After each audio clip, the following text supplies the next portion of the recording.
আমি একটু রুই মাছ ভুনা করতেছি, যেভাবে চান এইভাবে করি না। আমি একটু কড়া ভাজি মাছ পছন্দ করি, তাই আমি একটু কড়া করে ভেজে নিয়েছি।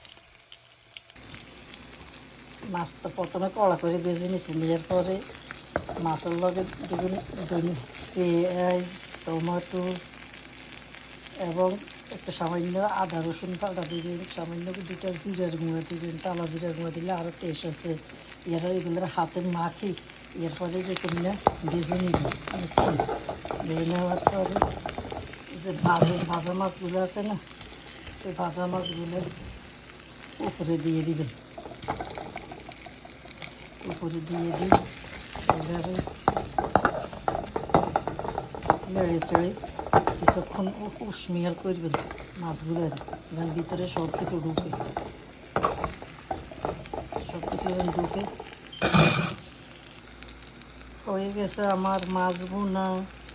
সবাই এভাবে কড়াভাবে যদি মাছ পছন্দ করেন তাহলে কড়াভাবে ভেজে নেবেন। যদি একটু নরম পছন্দ করেন, যখন নরম পছন্দভাবে ভেজে নেবেন। আমার রেসিপিটা কেমন হয়েছে জানাবেন।